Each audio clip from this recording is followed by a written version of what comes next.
തുടങ്ങാമല്ലേ, sir? തുടങ്ങാം. So, a very good evening to all. So we are back again for yet another PG training session of IAP Kerala. One of the most important action plans of our dear President Joseph is a part of the Synergy Action Plan. So, first of all, I thank team from Malabar Medical College, our dear Professor Babu Francis Sir, Dr. Vidhu and Dr. Gopika for accepting our invite and being here with us to present the case discussion.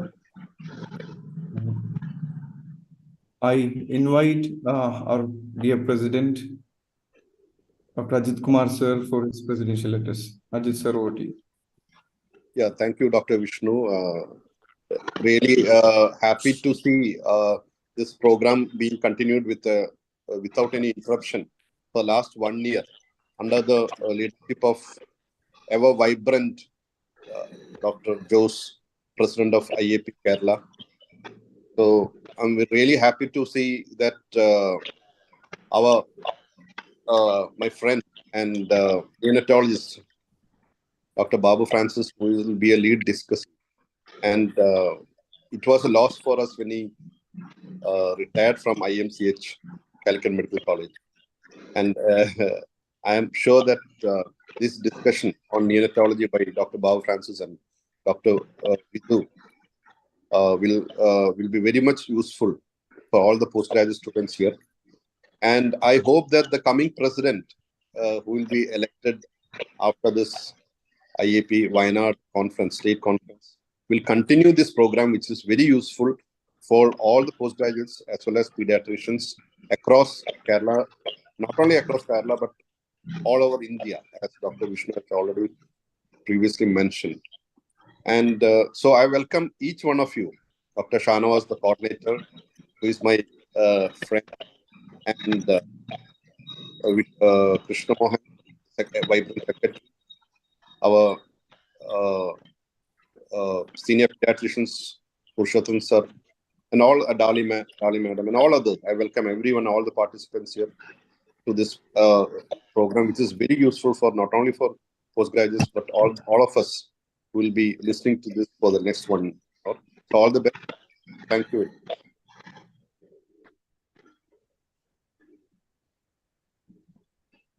Thank you, Ajit Sir.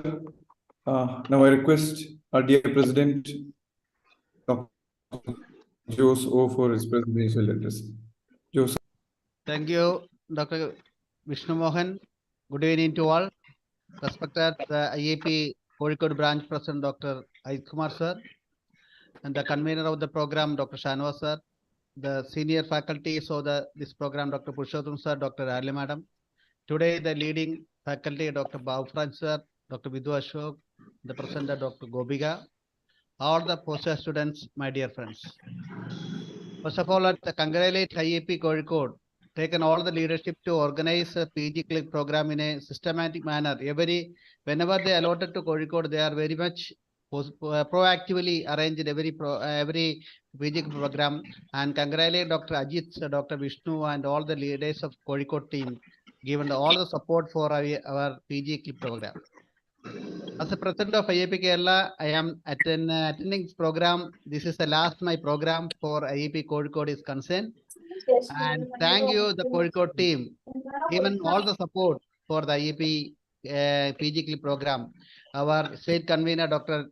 Shanawaz Sir, is the man behind and meticulously arranged the program every Thursday at 7:30 p.m. And all the branches have given support to Dr. Shanawaz Sir for this very important program, as Dr. Ajit Sir mentioned.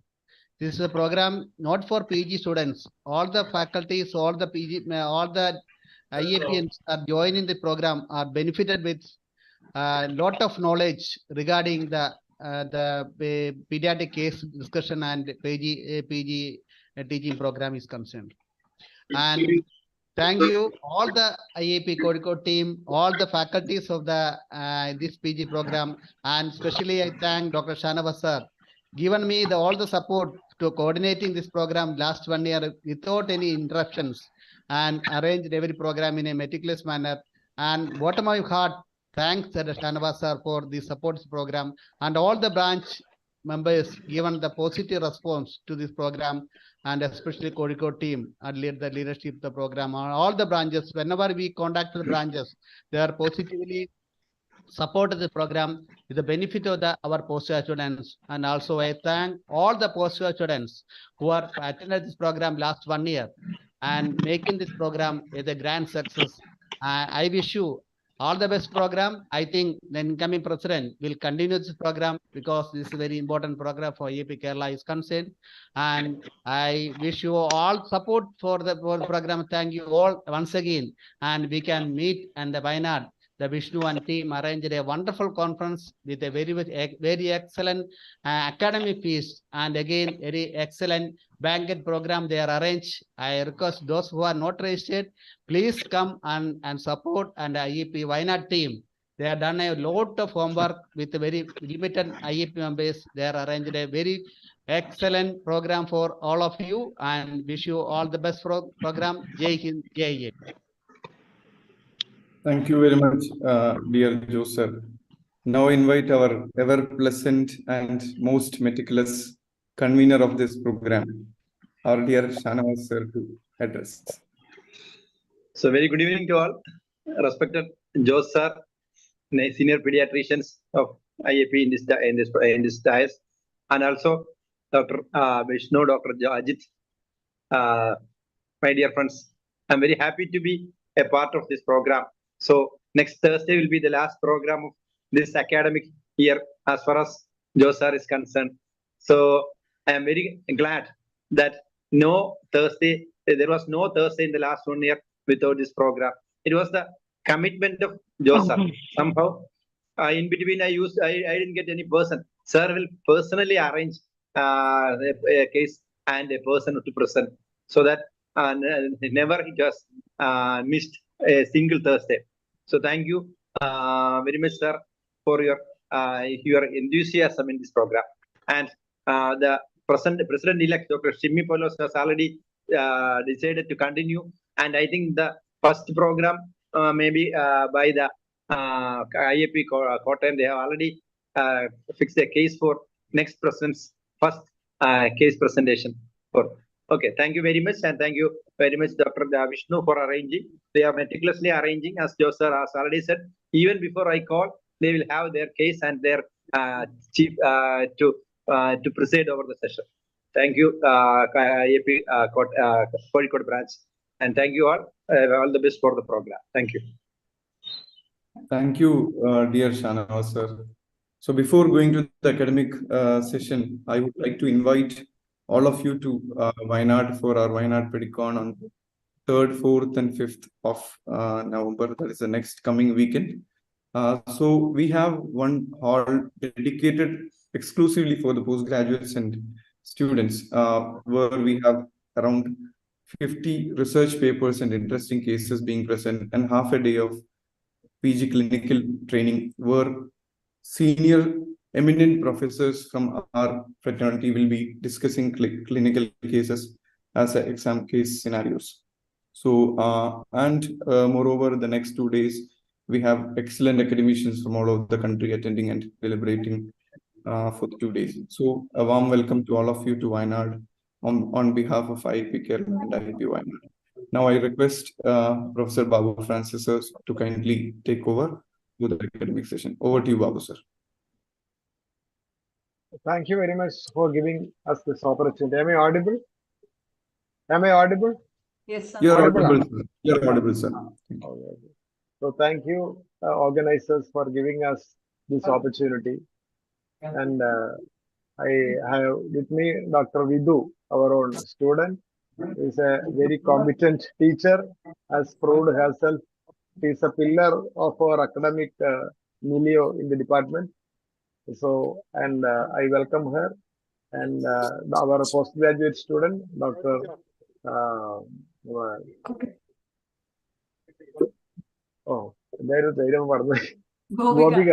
Gopika and full and Gopika. Gopika Premnath. Gopika Premnath. Okay. So Gopika Premnath And I think without much delay, we'll start with the presentation. So we'll stick to the time. Okay, you can start, Dr. Gopika. Good evening, all. I'm Dr. Gopika Premnath, third year PG student from Malabar Medical College. My mentors are Dr. Babu Francis sir, with Dr. Vidhu ma'am and Dr. Sandra ma'am. Today, I'm going to present a case of infantile spasms with developmental delay in an infant. बोलो क्या हाल है? खाली है क्या OPD?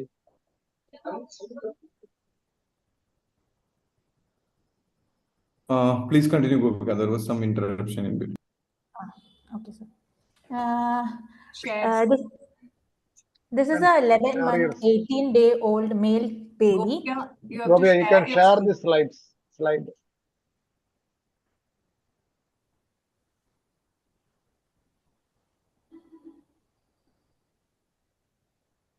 Gopika, please share the slides.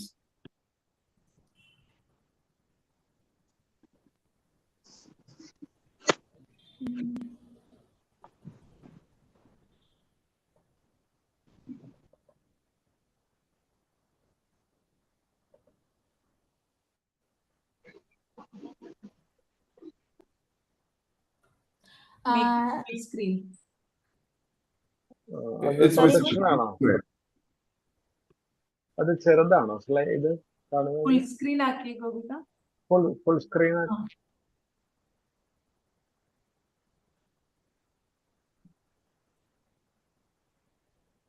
Okay, ma'am. The full screen ആയില്ലല്ലോ. It is not coming, no? താഴെ പ്രസന്റേഷന്റെ third icon click ചെയ്താൽ മതി. താഴെയുള്ളത്.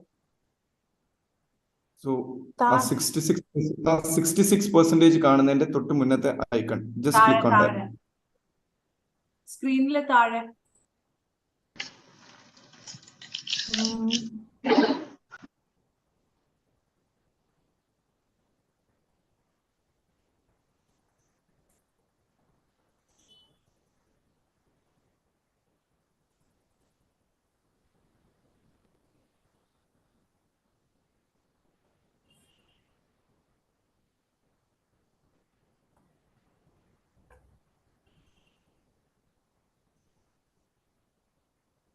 ഇപ്പോ കാണുന്നുണ്ടോ sir?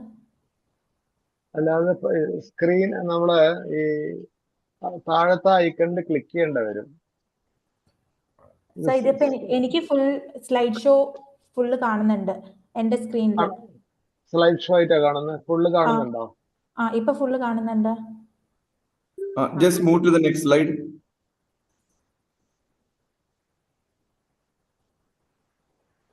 So I move to the next slide. Okay. നമുക്ക് സ്ലൈഡ് മൂവ് ചെയ്ത് കണ്ടില്ലല്ലോ. അതാ സ്ലൈഡ് മൂവ് അത് സ്ക്രീൻ ഷെയർ ഇതായിട്ടില്ല.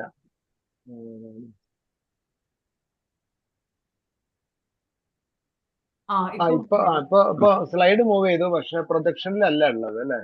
ഒന്നും കൂടെ പ്രസന്റേഷൻ ക്ലിക്ക് ചെയ്യാവോ? Just click on that. Yes. Okay, sir.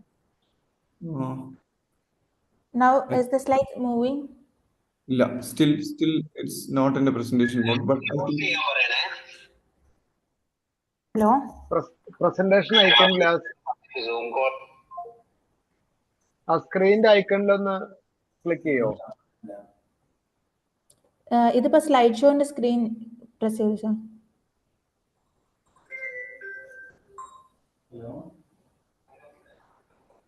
ഇത് ലാപ്ടോപ്പിലാണോ ചെയ്യുന്നത്? അതെ സാർ. അതെ, നേരത്തെ മൂവ് ചെയ്തിരുന്നു ഇത് സ്റ്റാർട്ട് ചെയ്യുന്നതിന് മുമ്പ്. അല്ല, മൂവ് ചെയ്യുന്നുണ്ട്, പക്ഷെ അത് സ്ക്രീൻ ഷോയിൽ വരുന്നില്ല. ഇപ്പൊ ശരിയായി, ഇപ്പൊ കുഴപ്പമില്ല.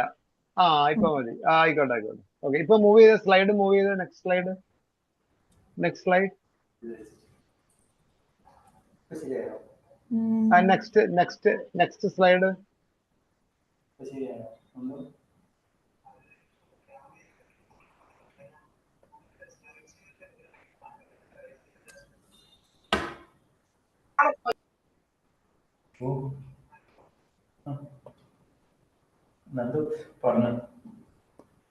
ഹലോ, അതിനകത്ത് സ്ലൈഡ് ഷെയർ അങ്ങനെ വരല്ലോ. അപ്പോ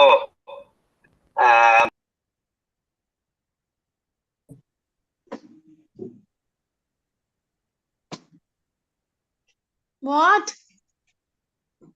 ഇപ്പൊ കാണുന്നുണ്ട് പക്ഷെ ഇപ്പൊ Sequence. ഇതില് വീഡിയോ വരും തോന്നുന്നില്ല ഇങ്ങനെയാകുമ്പോ.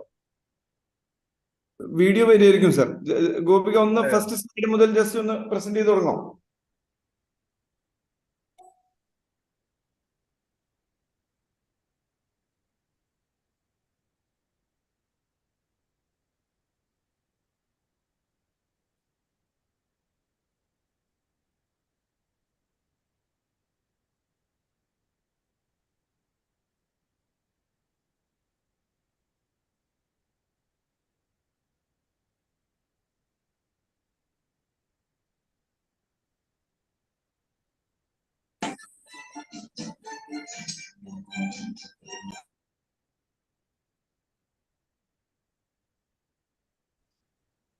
ഇപ്പൊ റീഡബിൾ ആണ്.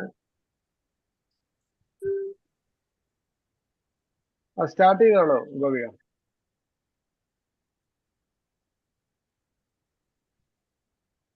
സ്റ്റാർട്ട് ചെയ്തോളൂ.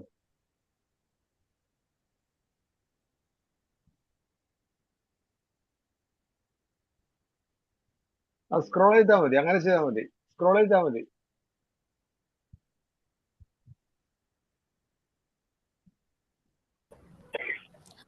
This is a 11-month, 18-old male child born out of non-consanguineous marriage, and the baby was bought by the mother from Kannur. The informant is mother and she is reliable. The presenting complaints were delay in attaining age-appropriate milestones, which was noticed since early infancy, and abnormal jerky movements of limbs noted since 6 months of age. Since this is a developmental case and the symptom onset is from the early infancy, I would like to start from the antenatal history. Paternal age was 29 years and maternal age was 19 years at the time of marriage. At 21 years, mother conceived first but resulted in spontaneous abortion at 2 months. The next conception was at 22 years, that is the present child's pregnancy. Mother was on medications for a seizure disorder and it was continued throughout the pregnancy. However, preconceptional folic acids were not taken. The EDD was 31st of December 2022. Okay, Gopika, will you attach any significance to that early trimester abortion? Early trimester abortions can be due to maternal problems, anatomical or infections or etc. Or it can be due to fetal problems. Fetal problems, most commonly aneuploidies and also polyploidies. Aneuploidies, most commonly aneuploidy of X chromosome, that is Turner, can cause is the most common cause for spontaneous abortions. Then also trisomy 13, 16, 18, 21, and even aneuploidy of Y chromosomes can cause first trimester abortions. Okay, then you can proceed. And in the you have written no preconceptional folic acid is taken. Now, can you name any two drugs which can cause, or any drug which can cause teratogenicity? Sodium valproate, phenytoin, carbamazepines. And in this, no, you said the mother is on medications for seizure disorder. Which medication she was on? She was on levetiracetam, ma'am. Okay. She was diagnosed to have absent seizures and she was started on levetiracetam, which was continued throughout the pregnancy. She had seizure disorder prior to this and it was continued in pregnancy. But continued throughout pregnancy. Okay. So which drug you're more worried about, which is not given? Valproate is not given. Okay. Yes, ma'am. About the first trimester, it was a booked case. Folic acid and immunizations were taken. There was a history of bleeding PV, which was noticed at 3 months, and later she had another 3 similar episodes, for which she was admitted in the hospital and received some injections, probably progesterone injections. There is no history of suggestive of any intrauterine infections like fever, foul smelling like UTA, etc. And there is no radiation exposure. In the second trimester, The quickening was felt. Gopika, you said about folic acid, right? What is Yes, the current recommendation for the neuroprotective, or what you call, to prevent NTD, preventing role of folic acid? When are you expected to take the folic acid? Start taking folic acid? How many months before conception? About 3 months before conception. It is recommended for all pregnancies to take folic acid 3 months before conception. And if there is a history of, and it is usually 0.4 to 0.5 mg. But if there is history of previous abortions or previous history of neural tube, previous pregnancies with neural tube defects, it is recommended to take a higher dose of 5 mg. Okay, carry on. What is booked case? I mean, whenever we present, when we say it's a booked case, what do you actually mean by that? A booked case means the mother has received proper antenatal care. So if a mother has gone to the antenatal clinic at least 3 times, and also has received at least one Tdap vaccination, then we can call it as a booked case. The vaccination, and also prior to her delivery, she had at least 2 weeks prior, she had antenatal checkups were there. Okay.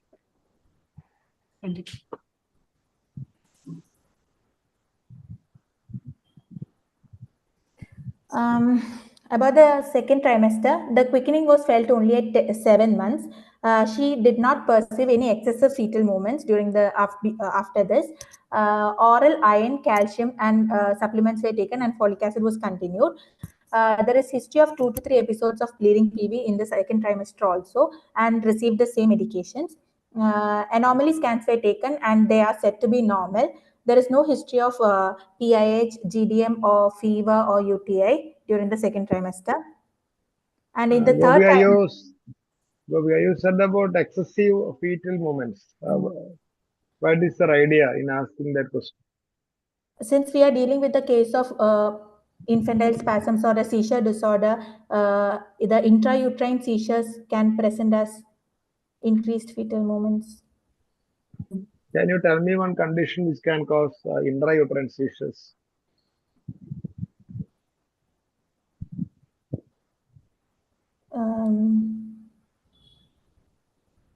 I don't know, sir. Non-ketotic hyperglycemia can cause intrauterine seizures. Okay, one condition can cause. Usually, when this quickening felt, do you feel 5 months? Okay. This is slightly towards the 7th month, you are saying. Okay. Then you said about anomaly scan. What are the recommended timings for antenatal ultrasonic examinations? Recommended time and the purpose of USC scans during antenatal period. Initially, we'll take in the first trimester. Initially, we'll take a dating scan. Then we'll take around 7 to 8 weeks. We'll take a dating scan, and then 11 to 13 weeks we'll take a neural translucency scan for nuchal thickness. Then 14 to 18 weeks we'll do anomaly scan. Then around 25 weeks we'll take a scan for cardiac evaluation. Then followed by in third trimester, we'll take 1 to 2 scans, that is growth scans, and also for checking the obstetric Doppler anomalies. Okay, what is the significance for looking for nuchal translucency? It can indicate any neural tube defects or any trisomies. Not neural tube defects, mainly trisomies, trisomy 21. Any other condition you get increased nuchal translucency?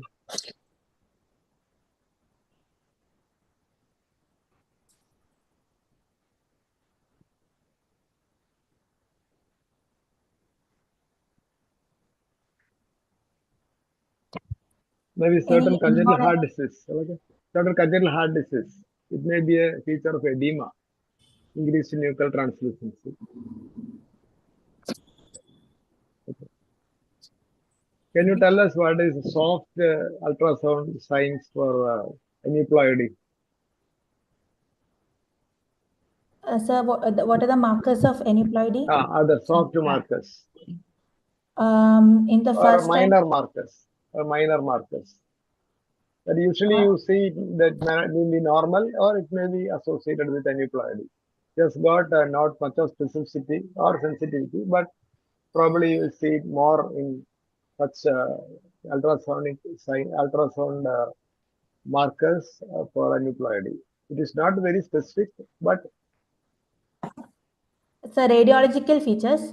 yeah, ultrasound features. Ventriculomegaly, then unossified nasal bone, Yeah. then increased nuchal fold thickness, then short femur and short humerus.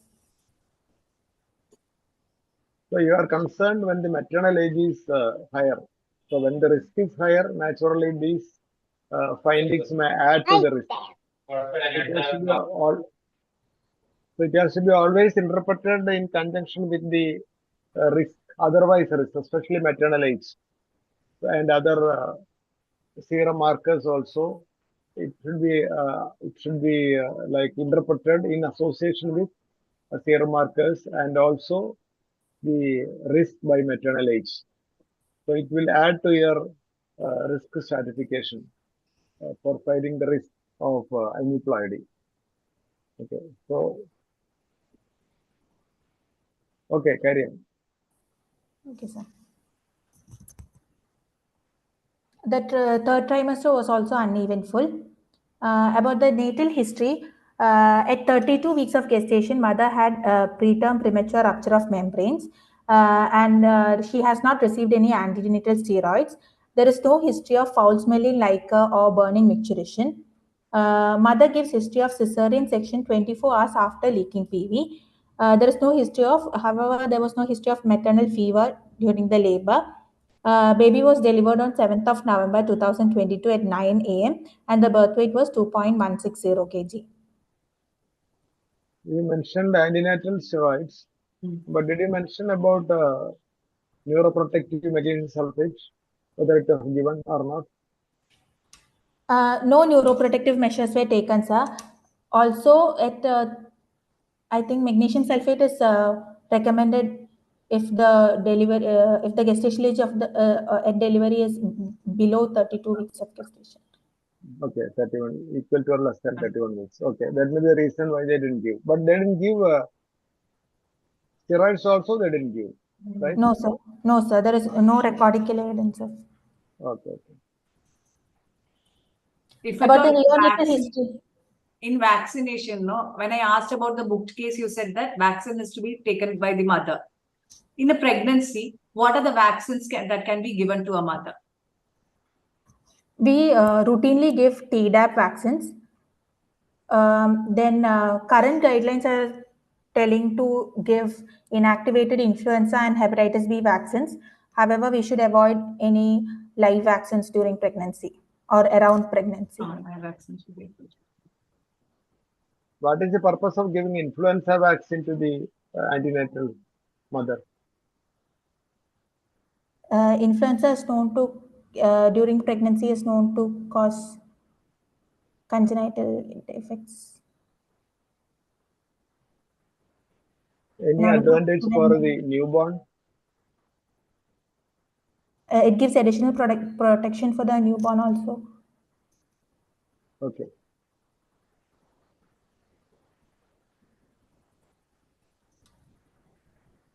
Carry on. Okay, sir. Neonatal history. The baby cried soon after birth and was admitted in the NICU. The course in the NICU is as follows. Baby developed respiratory distress soon after birth and was transferred to NICU and was managed with oxygen support with nasal prongs. Oxygen support was required for 2 to 3 days, and there is history of taking parenteral antibiotics also during this period. Passed urine and meconium on day 1 of life itself. Baby was initiated Paladay feeds on day 3, and direct breastfeeding was initiated on 7th day of life. Baby would be 33 weeks by then, maybe started on non-nutritive suckling. There is history of jaundice on third day of life and received phototherapy for the same. There is no history of any neonatal seizures. There is no history of fever, rash, or cyanosis during the postnatal period. The baby was discharged after 8 days in the hospital, and after discharge, child was continued on DBS and was taking feeds well. Oral supplements were given, and they were only taken for up to 2 months and was stopped.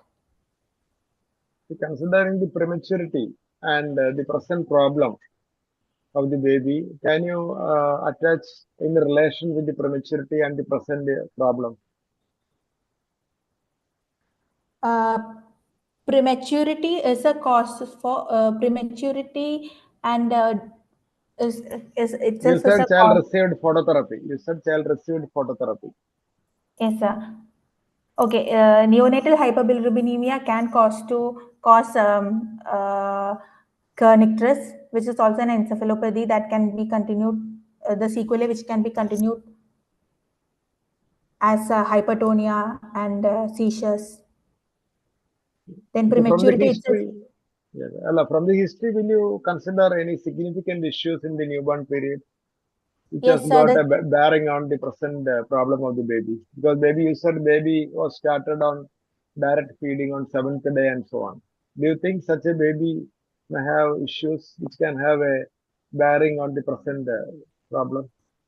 Sir, the baby would have been only 33 weeks at 7th day of life, and only DBF was given. So there will be there is a chance for inadequate breast milk, and that could have caused jaundice even beyond the 3rd day of life.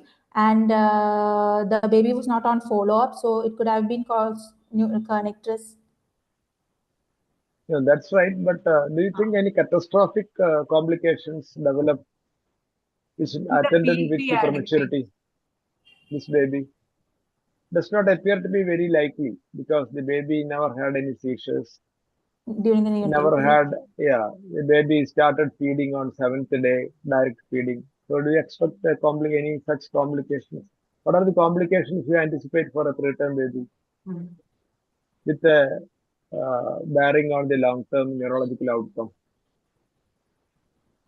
Periventricular leukomalacia. Leukomalacia comes late. Start with periventricular, intraventricular hemorrhage and periventricular hemorrhagic infarction, right? Then hypoxic ischemia.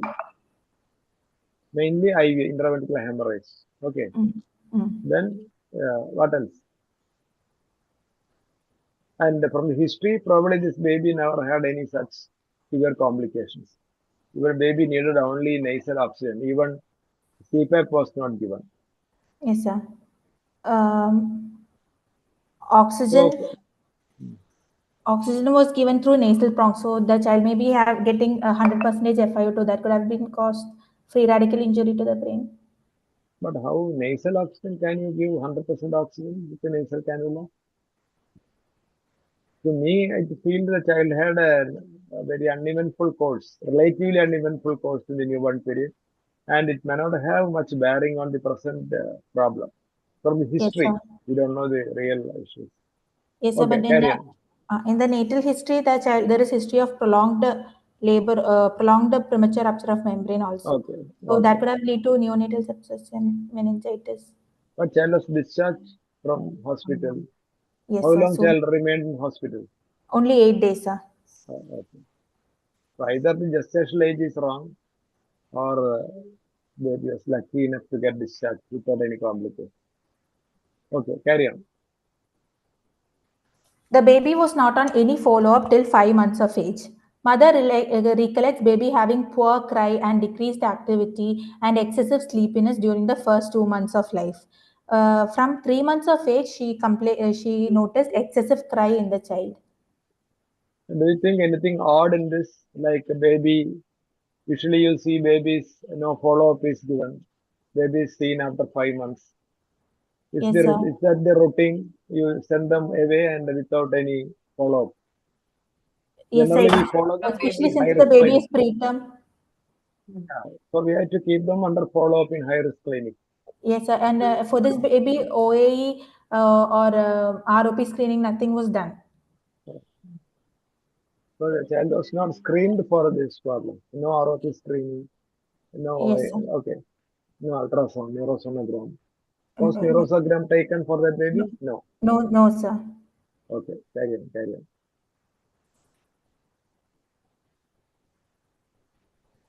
Later, mother started noticing delay in attaining developmental milestones like social smile and mother recognition. Mother also noticed stiffness of limbs and arching of the body backwards, difficulty in changing diapers, and placing the baby over her lap at around 4 months of age.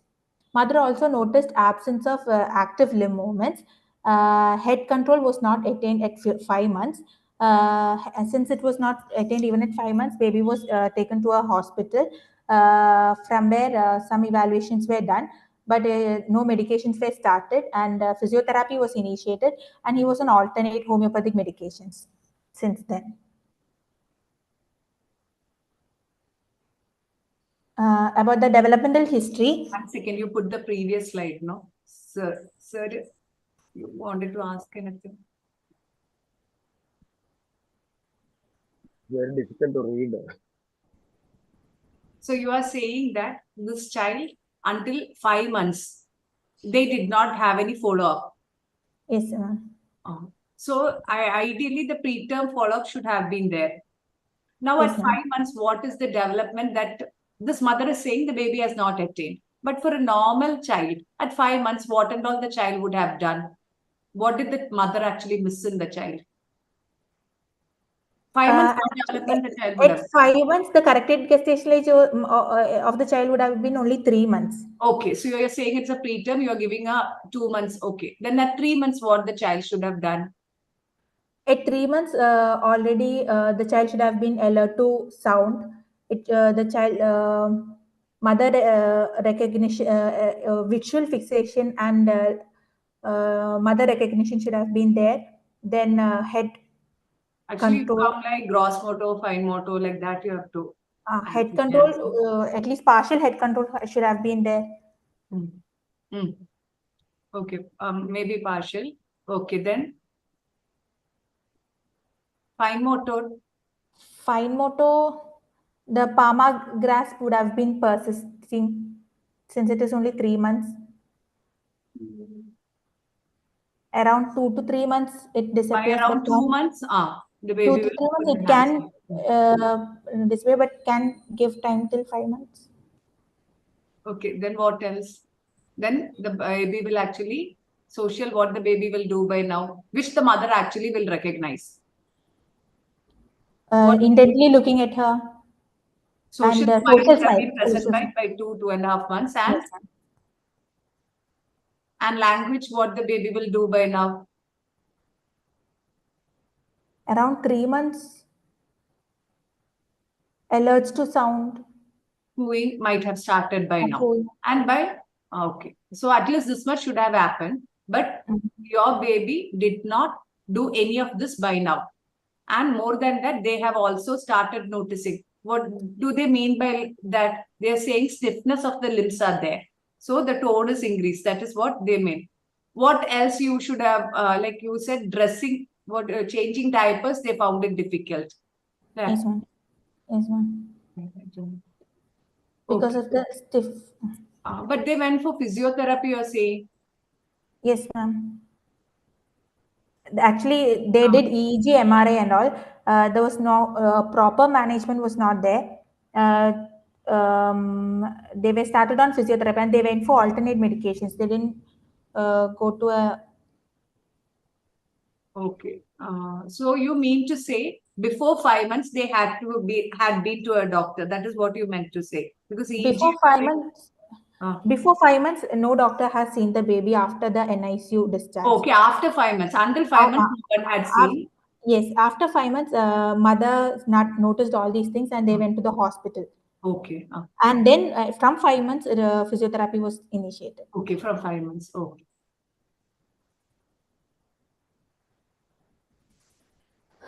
About the developmental history, at 4 months of postnatally, that is at a corrected gestation age of 2 months, child would alert to sound, and at a corrected gestation age of 6 months, child developed social smile and started cooing. At a corrected gestation age of 8 months, a child started laughing loud, and child would turn the head to sound. Currently, the child is 11 months and corrected gestation of 9 months. Now, the neck control has not yet been attained. There is persistent fisting, and there is no hand regard.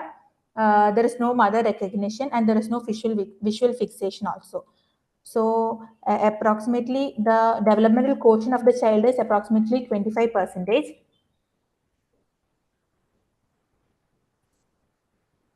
You said about hand regard. Gopika, what is hand regard? The child would bring the hands to the midline and would intently show interest at looking at it and manipulating the fingers. Is it an evidence of normal vision? Yes, sir. Yes. Really? I Does think it is a no. blind child? Will a blind child It's have a hand regard? it's a hand-to-eye coordination. It comes under. No, the hand regard is, in fact, they will be as if enjoying the its own hands. It is not related to vision, basically. It doesn't tell you that baby has got a normal vision. Okay, sir. Am I right, Gopika? Vidhu, that's what I feel. And But you should, doesn't it come under hand-eye coordination? when do you expect it to disappear, that hand regard? Suppose it is persisting for a 7-month and 8-month, it is persisting. Maybe it's still enjoying its own hands. Do you consider it as normal or abnormal? No, abnormal, sir. Abnormal. Is it abnormal or normal? Abnormal. Okay. Will you give any allowance for the developmental assessment of this baby? For the prematurity? For the prematurity, what is the corrected age? What correction you will apply? And up to what age you will apply this correction for developmental assessment? Since the baby was born at 32 weeks, we'll give a 8-week correction. That this can be allowed till 1 to 2 years of age. Okay. Will you give this allowance for other growth parameters like head circumference, weight, length? The same allowance for the same duration or different? So for growth, we can give allowance till 2 years. For length, up to 40 weeks. You mean weight? For weight, up to 2 years. Weight, sorry, sir. For weight, up to 2 years.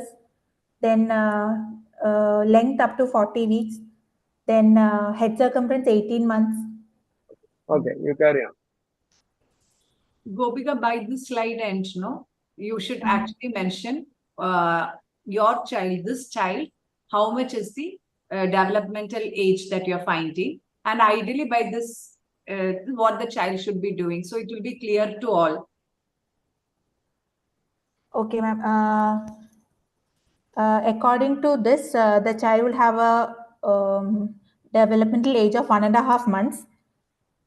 And ideally, at 9 months of age, child should have a gross motor of standing with support, a fine motor of probing with fingers. Then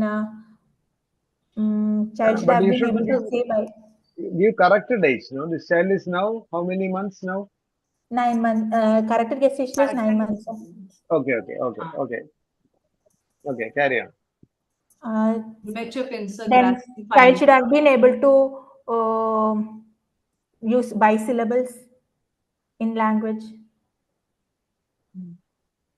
Consonants. Bisyllables, okay. Bisyllable consonants. Okay, by 10 months or so. Okay. So you have mentioned developmental quotient, I think, in the slide down. So you are saying it is around? It is 25%, ma'am. You can mention it here, and sometimes we can even mention it after the developmental assessment also. We can, after assessment, you can mention. But I- during exams, when it is asked, you should have an idea, you have calculated, and soon after developmental history also you can see. Okay. All the domains individually you have to calculate and you have to take the average, right? Yes, sir. That's how I got that. Okay. Continue. Next. Then about the next presenting complaint, mother noticed clusters of abnormal movements of limbs like flexor spasms, which lasted for few seconds. Each episode having that was in episodes. Each episode having 15 to 20 such clusters, and there would be 2 to 3 episodes every day from 6 months of age. There is no history of uprolling of eyes or frothing from mouth or bluish discoloration.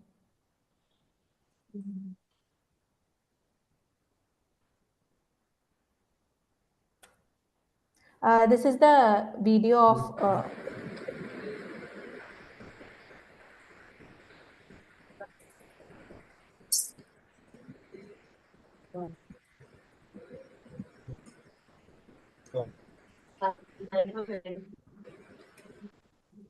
in the video, we can see 2 such clusters of flexor spasms, which lasting for only 1 or 2 seconds.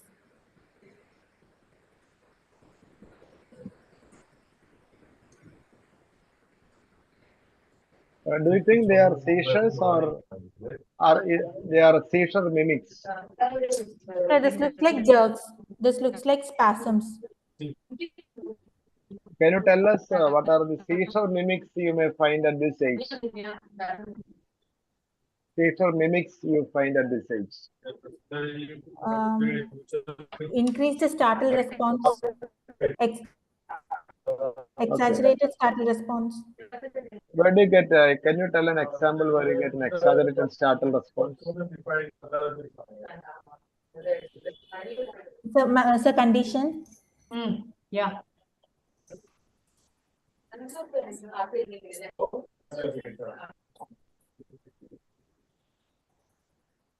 Where they have Fine.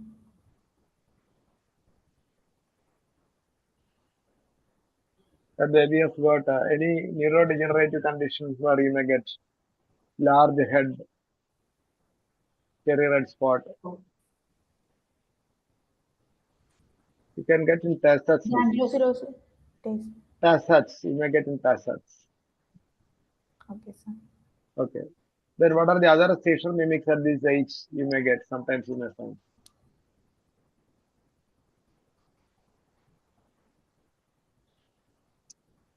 Can gastroesophageal reflux can simulate a seizure? Yes, sir. What's it called?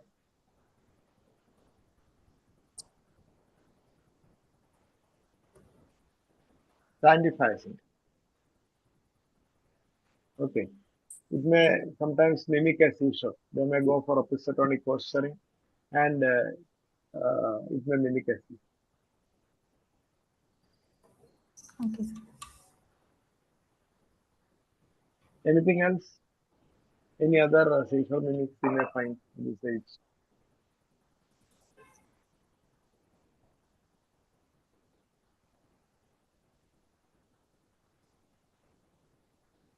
Breath holding spells can occur after 6 months.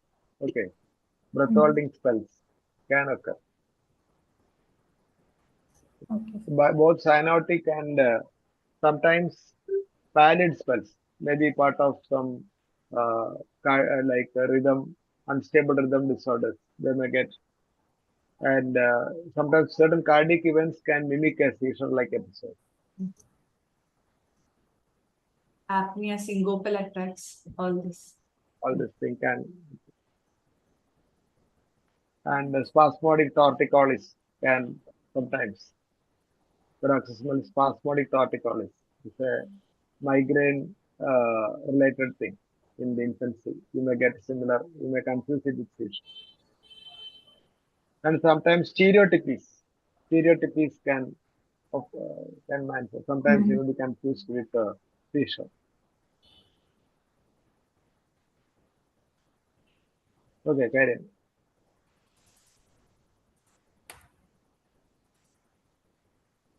Can you name some other involuntary movements? You mentioned about an abnormal movement now, like that, any involuntary movements? Like salam spasm or balismus choreotheatoid movements. Korea. Then you name some as enough. Ethitosis, balismus. Involuntary takes. Okay, you present. The baby was not responding to any visual stimulus. Apart from this, all the cranial nerves appear to be stable, appears to be normal.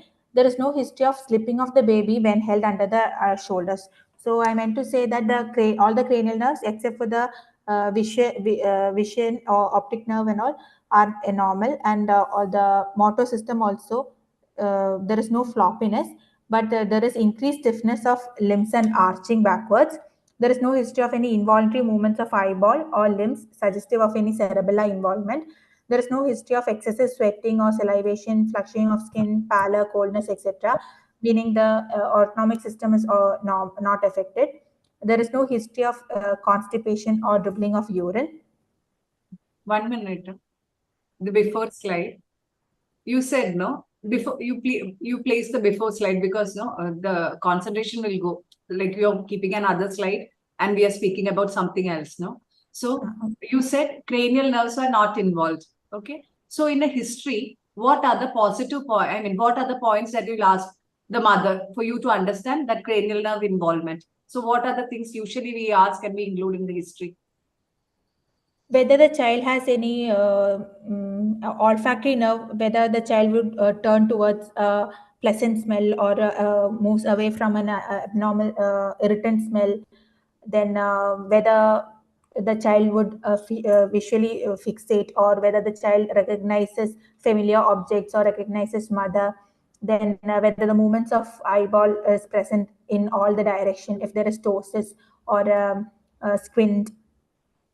You're asking the mother, so you will be asking any abnormal movements of the eyes, then any drooping of the lids, Yes. then what else? Visual. Then what else you will ask in history? When you are writing, you will write the sentences. Now, when you present CNS cases, what are the other things? Whether she has noticed any facial asymmetry or drooling drooling from mouth while drinking, nasal regurgitation, cough Coughing while during. feeding or nasal regurgitation. Okay. So these are the usual ones we will be asking them. Okay, and you have mentioned there is as a question for hypertony, you have mentioned about increase. You had mentioned earlier, I think, no, about the difficulty in dressing and the increased tone. Okay. But hearing, what about hearing? From the history, the child is able to hear. According to the mother, the child would turn his head towards the sound. Okay. Can you tell the development of according to the different age, hearing? What are the capabilities a baby attains with the age? In the newborn, how we examine hearing? Response to sound. In the neonatal period. How it evolves. Okay. In the neonatal period, the child would stop crying to a sound or start crying would be consolable, etc., to a sound. Then around 3 to 4 months, the child would, if a sound is made at the same plane of his ear, the child would turn the head towards that sound. If around 5 to 6 months, the child has to, if a child is made, if a sound is made at a level below the level of the ears, the child would turn his head to that side and would then look down to that towards the sound. And around 7 months, if the child, if a sound is made above the plane of the ears, the child would again turn the head to that side and then look upwards to the sound. And from 10 months onwards, he can diagonally look to the sound. This is the Murphy's law. Okay. What about the mother's impression about the vision of the baby? Does she feel that child is able to see? What is her impression? Mother's impression for the history. According to the mother, child is not perceiving vision. There is some visual defect according to mother also, because the child is not intently watching at her, or the child is not fixating anything eyes to any specific objects, and is not following objects. When Okay, the carry mother on. enters the room, the child is not, the mother never felt that the child is looking at her or following her when she is moving around in the room. That is what you meant? Yes, ma'am. Yes, ma'am.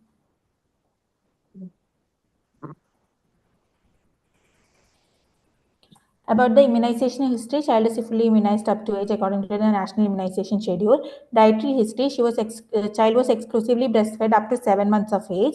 Then child was now currently the child is breastfeeding frequently, and in addition, child is taking complementary feeds. The complementary feeds will together add up to a total calorie of 2,274 kilocalories. The expected is 300, and there is a deficit of 26. Okay, you can move fast. Okay, carry on. Next. Okay, sir. The family history, there is history of seizure disorder in mother, which was developed at an age of 18 years, and she was taking medications for the same. Currently, currently she was seizure free. There is no history of any developmental delay or sudden infant deaths in the family. The family pedigree chart shows the miscarriage and the proband. The socioeconomic history, according to the Kupusami scale, child belongs to lower middle class family. Okay, skip. Summarize.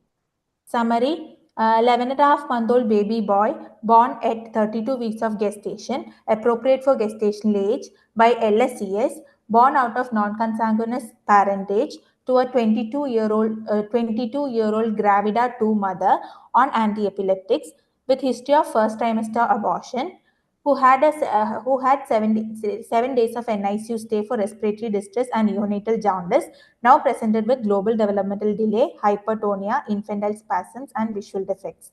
The professional diagnosis is global developmental delay with infantile spasms. Okay, you can move to the examination. General examination, the posture of the baby was lying in supine position with fully extended pelvis and elbows and knees. The baby was awake and alert. There was no pallor, icterus, cyanosis, clubbing, edema, etc. The vitals, all the vitals were stable. Child, can I move to the next slide, sir? Okay, yeah. Anthropometry, the baby had a weight of 7.05 kg, which is between -2 and -3 standard deviations. The percentage is 77%. According to IAP, it is grade 1 malnutrition. Length is 71 centimeters, which is normal, between 0 and -2 standard deviations. Head circumference is 46 centimeter, that is between 0 and first standard deviations, which is also normal. Slightly towards the higher side, expected is 4.5, 45.5. Did you apply that correction? Yes, sir. With 9 months correction, it is like this. It falls between 50th and 85th centile. Head circumference.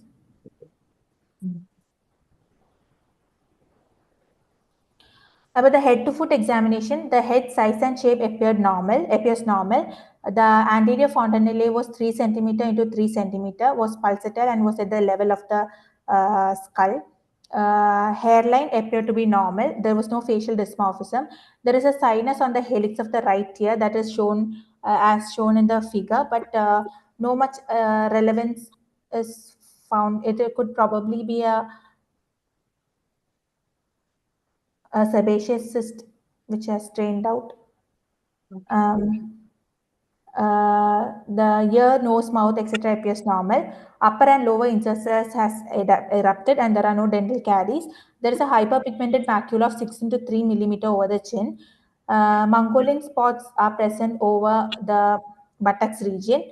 There is no hip dislocation or contractures or skin infections. The back and spine appears normal. There are no deformities.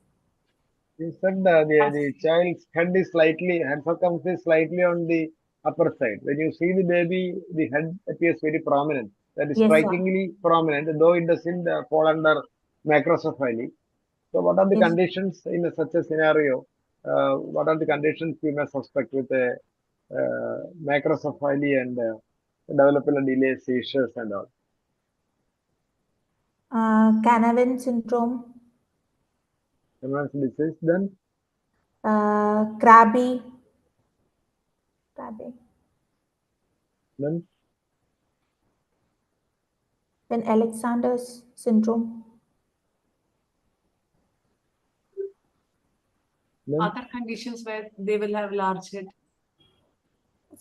mucopolysaccharidosis.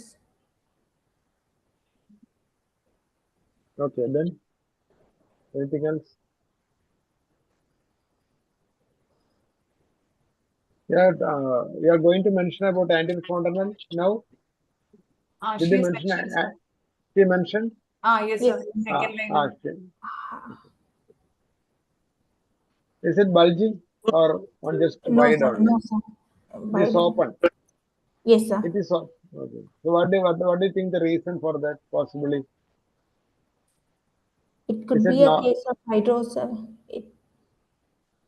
macrocephaly can there could have been an underlying hydrocephalus. Okay. Are there any distended veins or the head, scalp? No, no, sir.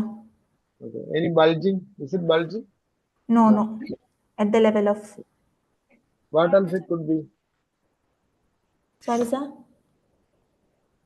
What else the reason could be? Suppose the child is It could have anything been a vitamin D deficiency or calcium deficiency since it was a preterm baby and supplements were not taken well.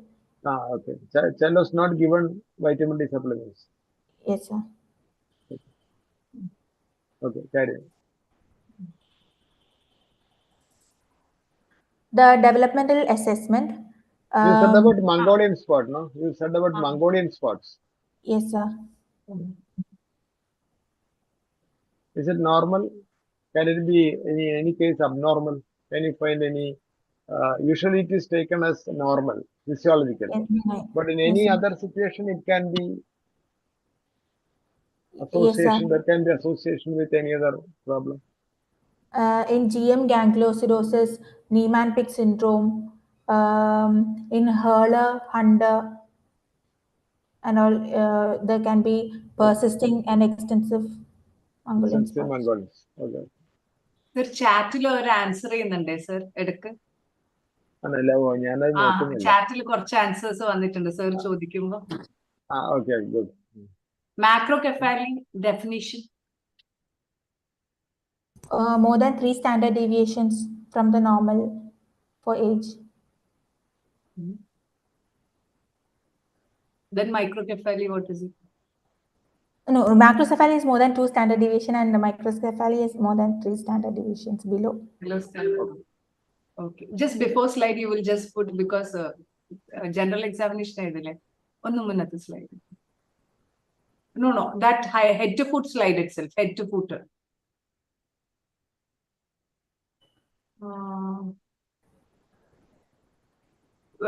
When do you say the baby has delayed dentition? 13 months. The lower incisors do not erupt. No, someone answered now. 13 months. Our answer idella. Someone had answered now. 13 months. Delayed dentition. Any causes for delayed dentition? Vitamin D deficiency. Hypothyroidism. All this you have to Hypothyroidism. Now, you had already answered. Which incisors will first erupt? You had already. Lower incisors will actually erupt. Do you expect dental caries in this baby? It has just erupted, but since there is a chance for vitamin D deficiency and since it is if it was a neglected child, since it is a developmental case. Okay. So, anyways, by dental caries are there, you can even suspect calcium and phosphorus deficiency can also cause. And phosphorus deficiency, sometimes they can cause, what will they cause? Caries or something else they cause? Dental? Pitting. They can cause dental abscess. Okay. And you have mentioned capulospot, no? You have mentioned something. Can you name 2 or 3 conditions where capulosports are there? Neurofibromatosis. Yeah. Any condition you just mentioned, multiple it is there, which we commonly see in the wards, no? Neurofibromatosis, then tuberous sclerosis. Okay. That is fine.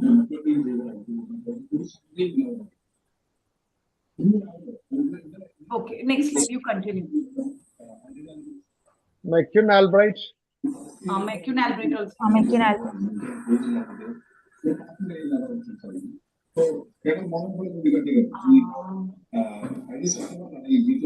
Now you have gone to development assessment, is it? Yes, ma'am. Sir. Disturbance ഉണ്ട് അല്ലേ? Yes, sir. Others, can you kindly mute yourself?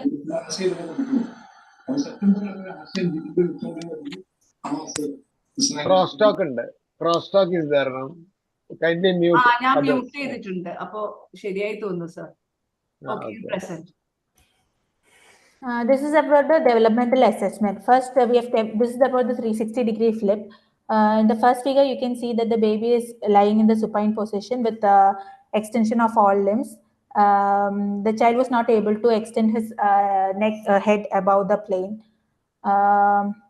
Then from supine to pull position, there is complete head lag as seen in the picture. In the sitting position, the photo could not be taken well because of the opistotonic-like posture, dystonic posture of the baby. But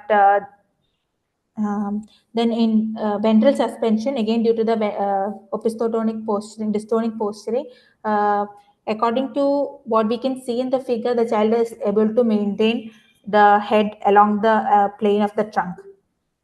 Then the next figure shows on ventral suspension, on vertical suspension, the child is not able to bear weight on his legs or foot. Also, there is scissoring of the limbs.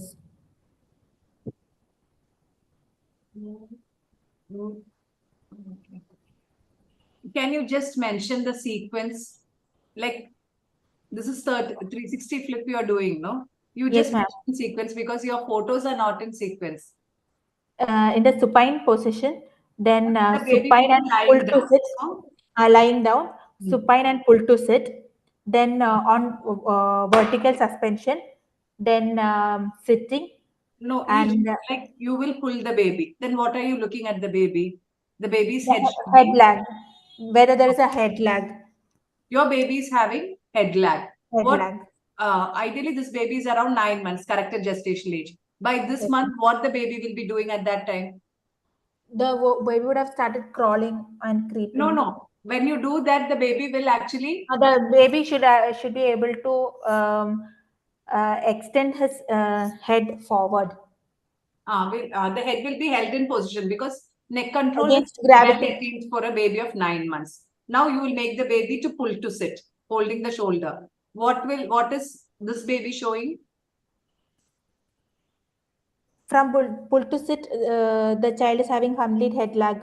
Pull to sit in the next this you have shown, but it is not correct. It should be holding the shoulders and you should take picture. Yes, ma'am. That you will usually see in this baby, your rounded back you are seeing. Ideally, the baby back will be straight and the neck control is settled. Now you will place the baby. You will hold the baby like this. But in this baby you are seeing, and that is the position when you will see. You said no. What is this? The pointer is there. That picture, scissoring. This. This. For this baby. Okay. And then the center picture now, what you're showing us, what is that? Ventral suspension. Here, actually, you are saying head lag. Actually, why do you think the baby is holding like this? Because of the dystonic posturing. Because of the Hypertonia. spasms and this. Okay. And then you will place the baby. That was actually shown in the first slide. Yes. Yes. It is opistotonic posturing, not dystonia. Opistotonic posturing. In this, you can make out that opistotonic posturing. Almost a little arching you can see. The neck is also held high. So actually, you should put in sequence. Otherwise, no, it will be a little confusing. That's why I said. Okay, you continue with the next. This video will show you about the menace reflex. The child is not closing eyes to a sudden object coming near to his eyes. Probably the child is having a visual defect. After what age you can elicit menace response? Can you elicit in a newborn? Menace? After 2 months. Is it 2 months? Menace reflex and blink response can be elicited in newborn. Blink response is different. Can be, at what age it can be elicited? Blink response. Throughout life. No, at what age? From what age it can be elicited? Blink response.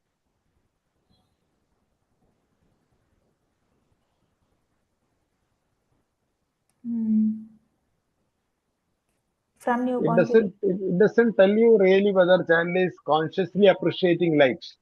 It's not mediated from the cortex. It is mediated from the brainstem. The blink response. So you cannot really assess the vision. Okay. And your menace reflex you can elicit probably after 4 months or so. You may not reliably can elicit before that.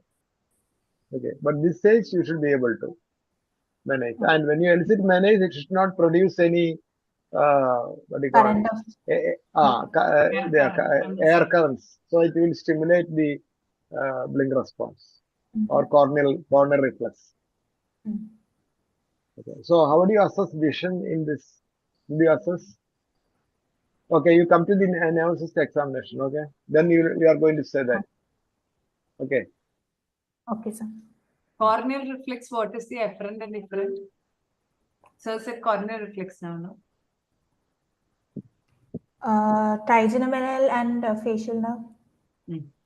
Okay. Okay, you carry on. This is just to show the not initially, but now you can see that the child is moving head towards the sound. Actually, here you can see that the child is moving head to the sound.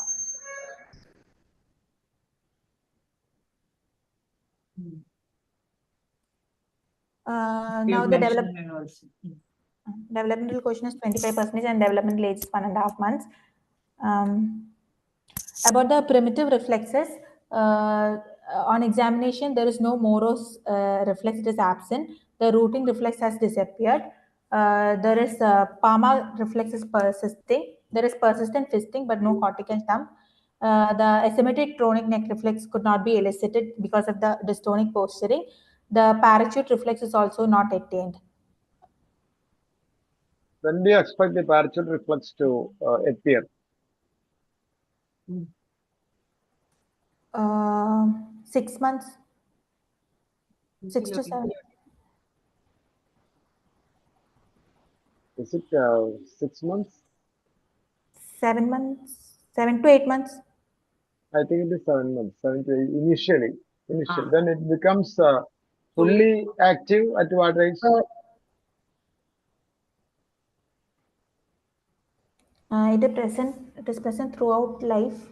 No. At what age? Fully developed parachute reflex. I think 10 months, 10 to 11 months. 10 to 11 months. Yeah, okay. Because it is a protective reflex. And it should stay throughout life and starts disappearing when you get old, aged. Okay. So continue. This baby, when the baby was born, Was there Morose reflex for the baby? Such a history could not be. Not history. You said 32-weeker, no? For a 32-weeker, will there be Morose reflex?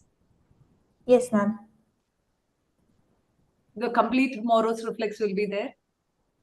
Complete Morose reflex will be up to at 37 weeks. So it just develops only, you will not be able to elicit. By 37 Properly, weeks, you will be able to elicit. What are the components of Morose reflex there?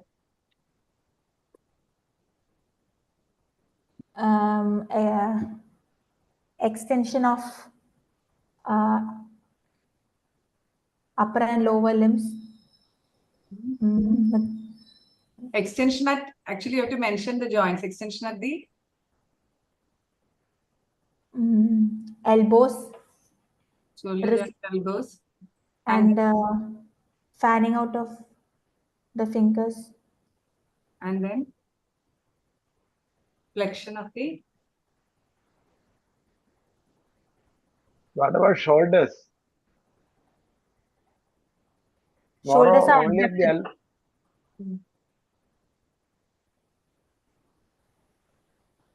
It's like an embracing movement, right? Yes, ma'am. Yes, sir. You said the child had phototherapy and all. You know what is a type of how the Moro is Moro is different in carnivorous? Can you describe the Moro response in carnivorous or any difference from the usual Moro? In the first few days of life, I'm saying the Moro response in bilirubin-induced neuro damage is it different from the other Moro? It is exaggerated. In what way it is exaggerated? How it is different from the normal Moro? There won't be the embracing component, and also there will be sunsetting and a peculiar grimace will be there.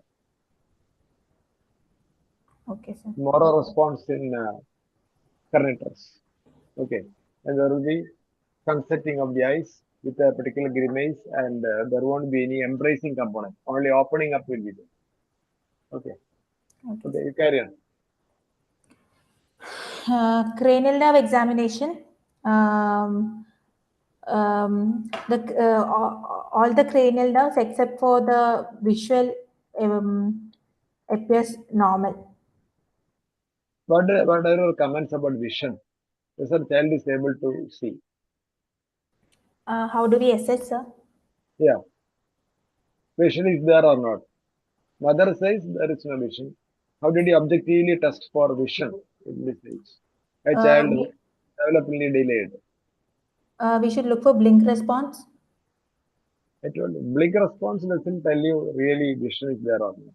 This is basically from the brainstem. It is not mediated to the cortex. Then the optokinetic movements. Yeah, optokinetic reflex. Optokinetic reflex. Okay. What is the equipment used for that? How do you elicit? You need a striped drum, a rotating drum. Stripes. Okay. Okay. Then what else? Whether a pupillar response will tell you whether this child has got a light reflex. Yes, pupillary reflex is equal and reactive. But so does it tell you that the child's vision is normal if the pupillary reflex is normal? If it is a cortical blindness or if the lesion is beyond the crossing of the fibers that goes for light reflex, that is like cortical blindness, then then light reflex would have been present and all these optokinetic movements or menace reflex would be absent.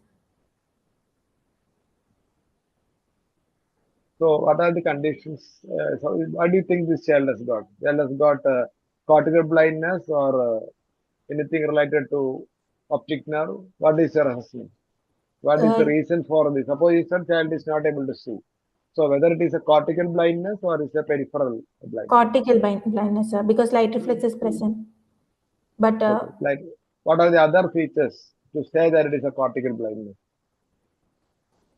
Did you look, The look at baby is fundus? born preterm, received oxygen, No, then that is circumstantial. Circumstantial. And not the etiology I'm asking. Clinically, what else you will see? What will you find in fundus?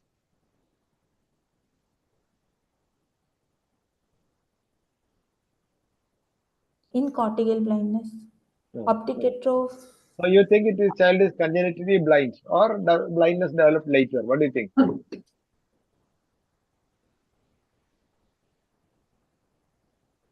Is the child congenitally blind or child developed blindness later?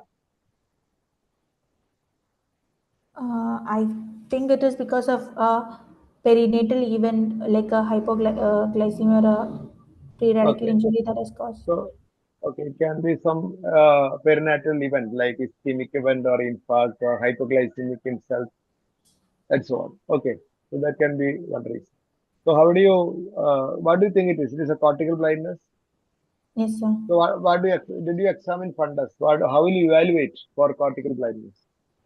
To say that it is cortical blindness, because child has got a light reflex, no? Child has got a normal pupillar reflex.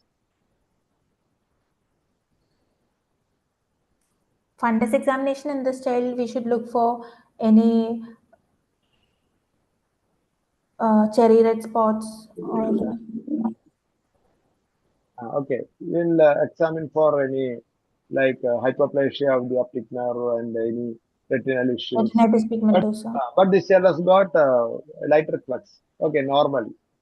Okay, so it is not likely to be a peripheral cause. It's likely to be cortical blindness. Likely to be cortical blindness. Okay. The child is not following. Okay. Is the child No. following? Okay. No. Child is not following. Child is not fixating. No mother regard. So probably, and child is able to appreciate sound. Okay. Yes, The sir. child is not appreciating sound, and child is laughing also, right? When the mother is Yes. talking to child is Yes, laughing. Okay, so there is a response to the sound. So, but there is no response. So child is naturally not appreciate, does not have vision. That's the likely chance. Okay, child has got cortical blindness. Okay, how can you objectively find out about cortical blindness?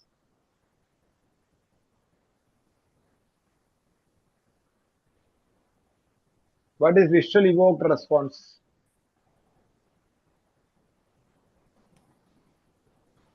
If you say, suppose you apply light and you are measuring the voltages in the cortical area. Yes, Okay, sir. so you measure the latency, and that's how you objectively assess cortical blindness. Okay, okay, carry on. You continue your. In Child the has got motor, nystagmus. This child has got nystagmus. no, sir. So some horizontal nystagmus was there, no? Minimal. Can it occur No. in congenital blindness? Yes, sir. Is it due to the result of blindness or is it concurrent?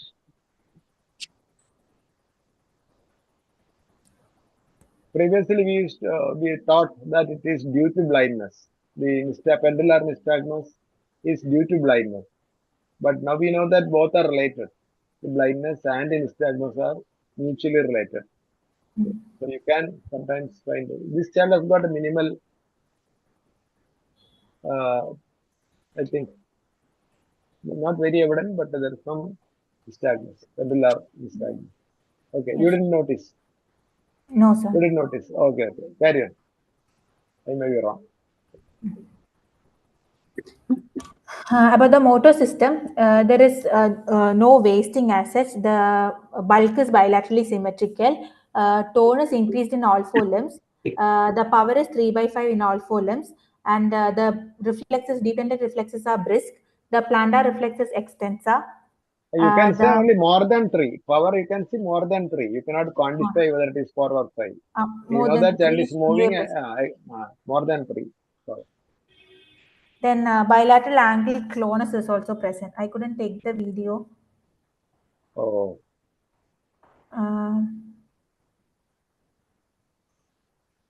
The superficial reflexes are present. The sensory system, child is appreciating fine touch and crude touch. About the cerebellum, there are no involuntary movements, no nystagmus, and there are no signs of meningeal irritation. Other systems, in CVS, S1, S2 heard, there is no murmur. Respiratory system, air entry bilaterally equal, no added sounds. Abdomen also soft, no organomegaly. The bowel sounds were heard.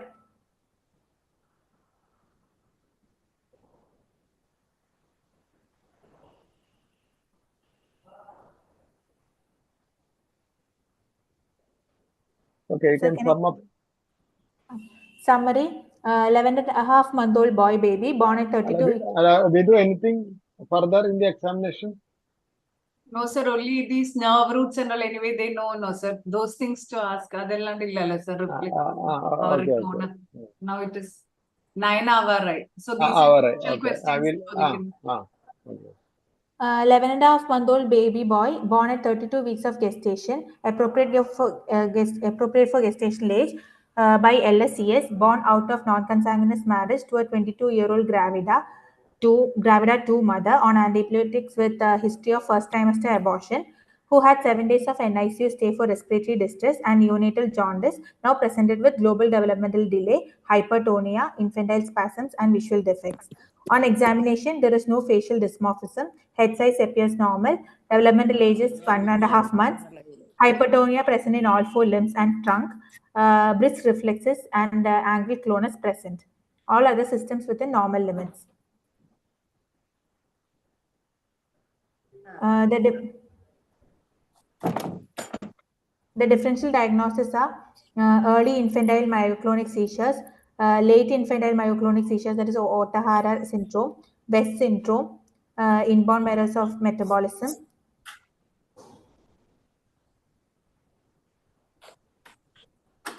Actually, you should say why you felt it is early infantile, why you feel it is not that fitting. It is differential diagnosis, no? Because early infantile myoclonic seizure onset is around 2 months. There will be severe developmental delay, and like as in this child, and myoclonic seizures are also very predominant.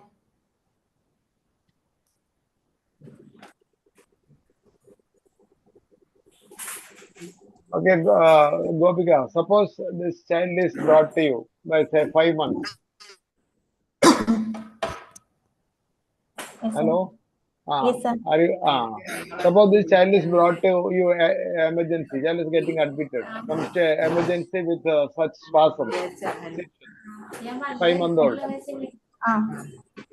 Child received routine anticonvulsants like phenytoin and and so on. But still child is having such continuously, repeatedly spasms.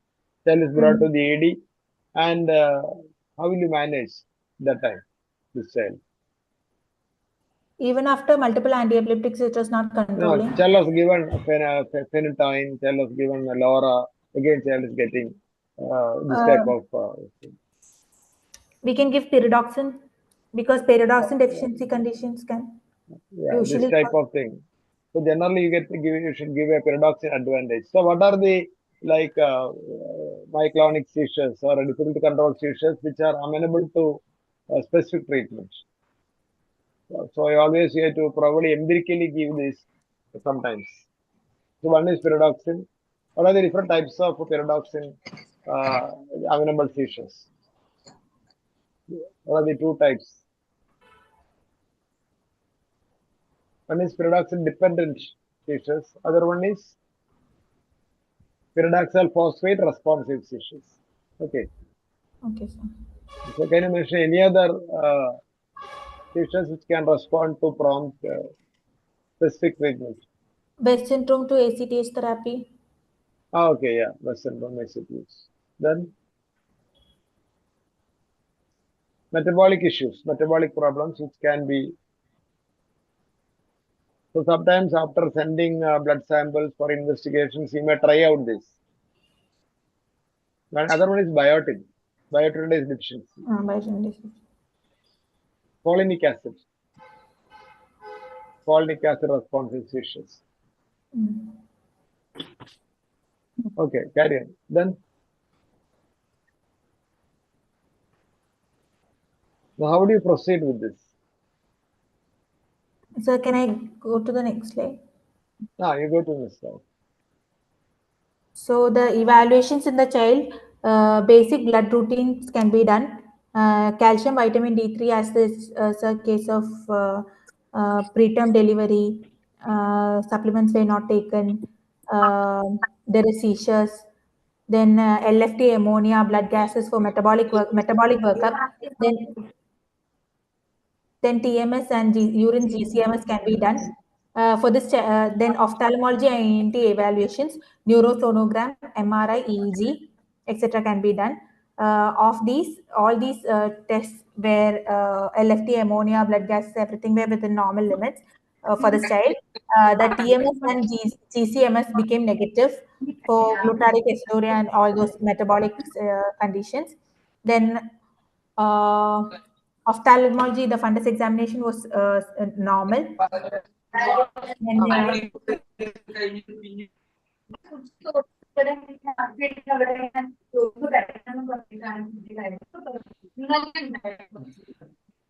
Disturbance ഭയങ്കര disturbance ഉണ്ട് അല്ലേ? ഇത് ഭയങ്കര disturbance close ചെയ്യാൻ ഭയങ്കര disturbance ഉണ്ട്. Then neurosonogram can be done since the child is having wide fontanelle, widely opened fontanelle. Okay. What are the informations you may get from a neurosonogram? About the ventricles, about periventricular leukomalacia. Okay, you may get structural corpus callosum, agenesis and all. Okay.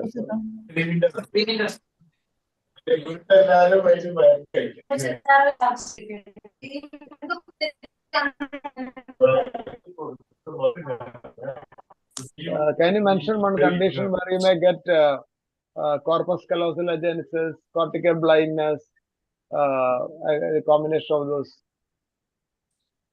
with endocrine problems, growth hormone deficiency, Hypoglycinuria, septoptic dysplasia? You may get midline defects, cortical blindness, cavum septum pellucidum, absent corpus callosum. You may get optic hypoplasia and all, optic disc hypoplasia and so on. Okay. Okay, sir. But generally, what are the main conditions we will consider this child with global development? What do you think it is? Is it a regressive problem or is it a static problem? So it looks like a static problem. It looks like a global not a static, also developmental delay. Because okay, that is agreed. There is a global development. I am asking, is it a degenerative disorder or is it a static disorder? A static insult and what do you think it is? Is it a static insult or is it an ongoing insult or a degenerative condition? It doesn't look like a neurodegenerative disorder. There is no neuroregression. Child is attained milestones in last 6 months. What milestones child has attained? Laughing loud. But when did the child attain this? Is it recently attained or is there any improvement? So regression also, child may initial phase is the retardation of the development. So there is a deceleration of the development. Child may acquire milestones, but child going to be stagnant at that stage, and then start the regression. So there are 3 phases for a neuroregression. One is the deceleration of development, then the plateauing phase, then comes the obvious regression. So the child, whether the child is in the static phase or whether that child is going to regression or child is in a decelerated development, what do you think? Are you sure? Because mother says child has used to laugh loud due to various stimuli. Now child is response is decreasing with the time. Did they give the history like that? Yes, sir. But they told us I mean, So what can be the reason? Okay, suppose there is a regression, or the child, the mother finds that child's neurological state is deteriorating. What do you think the reasons for that?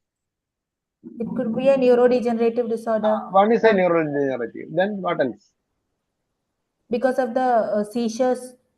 Yeah, good. It can be due to seizures. Can be due to seizures due to excitotoxic injury. Frequent seizures can cause a neuronal apoptosis, and it can cause a regression. So in this case, probably seizure control may have some importance. By controlling seizures, probably you may reduce or even mitigate the effects of seizures on the development. Okay, so you cannot be very sure that it is a neuroregression. At the same time, you cannot be very sure that it's a static insult. Okay. Okay, sir.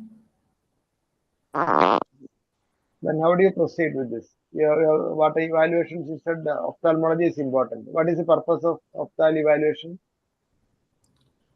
Since we have seen that the child is having a vision defect, we should know if, and also there is since it is a developmental case, we should look for any cherry red spots or the lens dislocation or corneal opacities or a retinitis pigmentosa that may suggest a metabolic condition, underlying metabolic condition. What are the metabolic imbalances of metabolism which may manifest like this at this age group?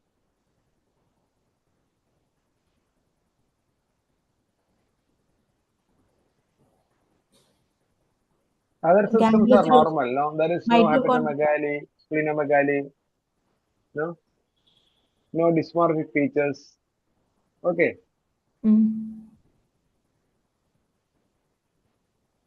Suppose there is hepatomegaly, what are the conditions you may consider? Mucopolysaccharidosis. But there will be obvious dysmorphic features are very likely, you know. Facial. Then?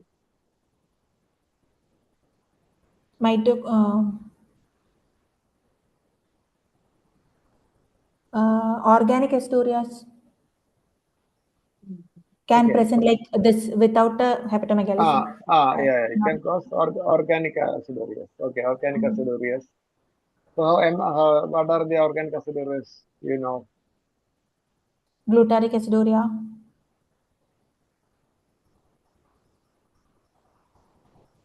Then?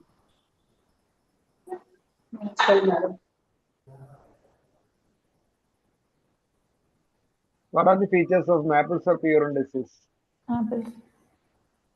MSUD. MSUD also can cause opistotonic posturing. It can cause opistotonic posturing. It can cause abnormal urine smell and all. Many of the conditions can have abnormal body odor, abnormal smell. Okay, like isovaleric acidemia and so on. Then what about a non-ketotic hyperglycemia and NKH? Yes, sir. What are the features?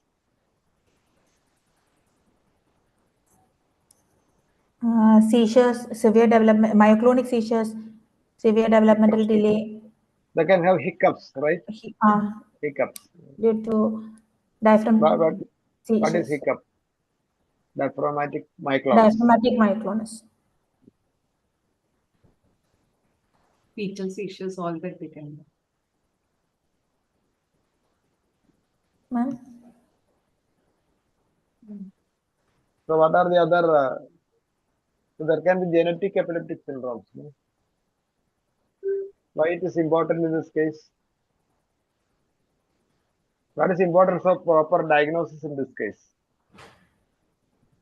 One is to manage the child. Is it any, in the management of the child, whether potentially amenable to any specific treatment, like as you mentioned, like pyridoxine or folinic acid and thiamine responsive seizures. folic acid responsive tissues, okay, and so on. Biotin responsive tissues, biotin deficiency. So we can have a specific treatment. Then whether ACTH responds to ACTH. So how do you proceed? So how do you proceed for to diagnose inborn errors of metabolism?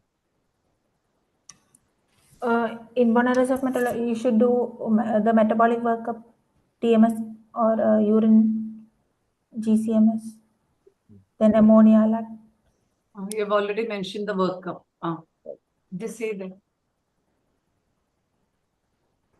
Then we should do EEG and MRI. Any specific like appearance in the MRI for certain disorders? We're considering in this case.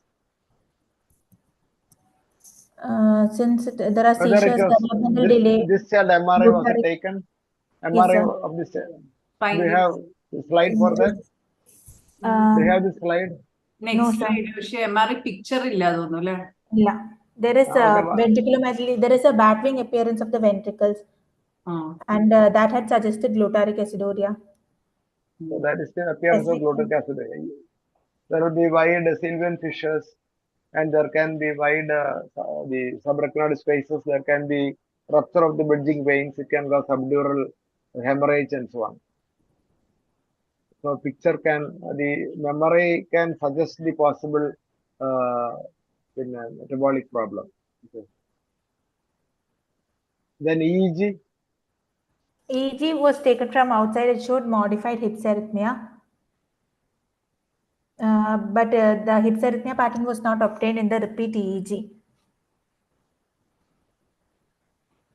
You mean after ACTH?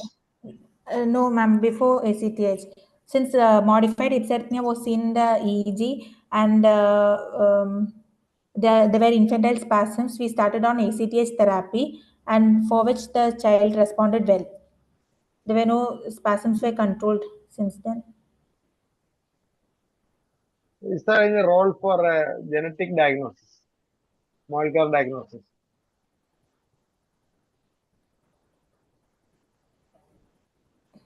In this case. No. Yes, this looks like a genetic disorder because there was abortion.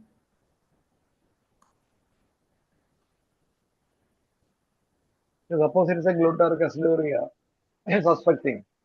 Okay. So if you suspect a condition, you can further narrow down your investigation. So probably you can request for a molecular diagnosis.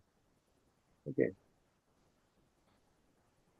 If you get a genetic diagnosis, it will help in prenatal diagnosis for the future pregnancies. So it is important not only for treating the baby, it may not be possible sometimes, apart from symptomatic management, but it can help in prenatal diagnosis. So it is important to seek genetic diagnosis in this case. Probably you may do exome sequencing and so on for diagnosis.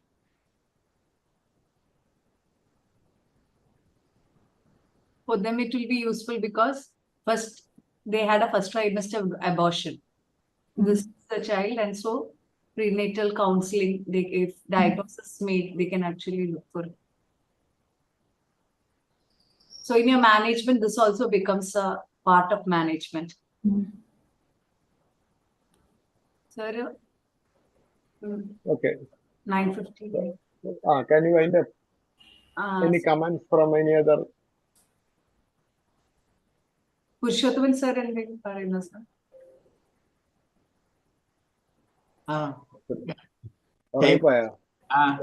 Time കുറച്ച് അല്ല ഉറങ്ങിയില്ല, എല്ലാം കേൾക്കണ്ടായിരുന്നു, നന്നായിരുന്നു, ഡിസ്കഷനൊക്കെ ശ്രദ്ധിക്കായിരുന്നു.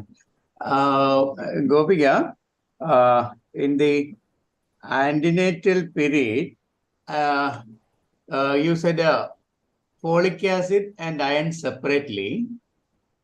So when the program, you should know how much of the iron, how much of the folic acid she got.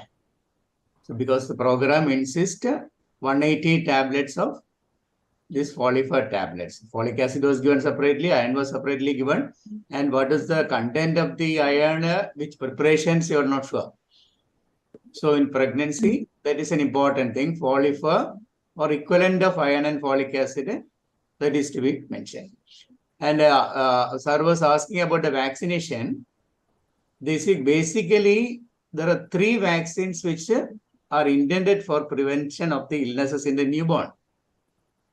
One is the Tdap, the other, of course, influenza, and the third one is in Western countries, it is the respiratory syncytial virus vaccines available in Western countries, not in our country. The influenza has got another role. If it is given early, the maternal death due to H1N1 is very, very high. So that prevents for the mother if it is given early. But you are not sure when to give the influenza vaccine actually. To the mother, it should be given early, but that won't protect the baby. Then the details of the mother is so important in this case, because there is every chance that the mother is having an inheritable disorder. So we need to mention about the educational status of the mother, employment of the mother, her IQ. All those things are very important about the mother. So there are 2 things possible about the mother. One, the mother's drug, which can have bad effects on the baby. Second one, her own genetic problems, which can have an onset in utero. That's very likely because one baby is aborted. So there's a genetic chance and the drug-induced chance. So the drug of the dose of levetiracetam you didn't mention. So all those things are important about it. And then in the neonatal period, when was the baby passed in meconium? Did you mention that? Because within 24. Okay, in any development disorder, maternal thyroid status, newborn baby passing the stool are important. It seems very odd that this mother who had a bad fetal problem, no babies, and this sort of a premature baby, there was no follow-up up to 5 months. So there was something odd about that history. Whether some homeopathic drugs or some other drugs are some Irish drugs are why was it not happening? And in a situation like this, when you have the hard finding is a myoclonic seizure, need to consider myoclonic seizure etiologies. Out of which one major important thing is the HIE itself. It need not be there at the time of birth. Antenatal period, there was some insult. That is one of the reasons for a static disorder, because a myoclonic seizure with a static disorder, in this case, there is a spasm is there is a visual problem is there. So there cannot be accounted by many of the other disorders Babu sir was discussing, and this Vidhu also was discussing, because it is a static disorder, not a neuroregression. So then the metabolic disorders like phenylketonuria, which is well known, is less likely. So out of the static disorder, one is cerebral malformation, other is an HIE itself. The malformations are less likely. Malformation like Aicardi syndrome, septo-optic dysplasia, agenesis of corpus callosum, these are all well known to produce myoclonic seizures, out of which visual problem, septo-optic dysplasia, sir was talking. But the dysmorphism is not there. So that is a point against that. So when there is a long track sign with a spasticity, visual problem and all, HIE comes top in the list. The syndromic things, Otohara said late onset. Otohara said not late onset. It's an early onset. Out of the epileptic syndrome, Otohara is the earlier one. West is somewhere around 3-4 months. Early infantile also okay, but Otohara is not that late. I think that is can start in the newborn period itself. Then in the general examination, again you need to include the examination of the mother, because in this case mother is such an important. So is there any evidence of an intellectual disability, tuberous sclerosis, any neurocognitive markers on the mother? That's very important. And in the general examination, Babu sir was telling there are two entities treatable. One is a phenylketonuria. We need to tell about the hair. In this case, it's not a regression. So it's a less, still myoclonic is always hair and the skin. Skin, one more important thing is the biotin. Because the skin changes of biotin, there's a treatable entity. So skin and hair, you need to mention always. In the examination, you repeatedly was talking about the dystonia. Dystonia, that's a different thing. Actually, you meant the spasticity, but word that is without knowledge, you're just talking dystonia. That makes I told her once. She didn't catch it. that makes it a mixed thing. Okay. Totally different. That should be mentioned when there's a torsional element. There's no torsion here. The pistotonic center. The 180-degree flipping, that's a very interesting thing. One of the poster you have shown in the photo was wrong, as that was Vidhu pointed out. So it should be clear when you're documenting something. The flipping, 180-degree flipping, there's a pull to sit, there's a significant lag, but in the ventral suspension, there is spasticity. So pistotonus is well evident.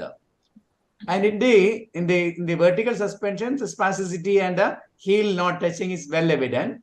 The one thing you need to mention about the contractures. Contractures of the adductor contracture, the other tendon contracture, and the angles are to be mentioned. And the deformities. So in the management, all that matters. That's why. So how much is the correctable, the dynamic contracture, where all are the, what about the angles, all those things. And very important in dimension, in this thing, the cataract, other reasons for the myoclonic seizures are intrauterine infections, okay, HIE, intrauterine infections, metabolic problems, agenesis of corpus callosum malformation. That list of conditions should be considered, but in this case, definitely I agree. Head circumference a little on the higher side only, birth weight, and it's not fitting with the rubella. Still, one of the DDs is intrauterine infection. So, when you mention about the eyes, that also is important. So, not a criticizing that the presentation discussion covered everything. Well presented. Thank you. Thank you, sir. Thank you, Pirish sir, for your good summing up. Can I add one? Gopika pinning dystonia എന്ന് പറഞ്ഞു. Sir. Dr. Subramanian. Sir കാണുന്നില്ല. Sir കാണുന്നില്ല. ഇല്ല sir. നമ്മള് sir ഇപ്പഴാണ് ഞാൻ കണ്ടില്ല. ഇപ്പൊ സാറിനെ കാണുന്നുണ്ട്. Okay. ഇവരെല്ലാം അറിഞ്ഞില്ല അതുകൊണ്ട്. Okay, കുഴപ്പമില്ല. Just wanted to add one thing. Infantile spasms are now called as epileptic spasms. It is a newer update. They are no more, that is synonymous for particular for the kids, infants. It is called the epileptic spasm. It is actually a symptom complex, like a fever.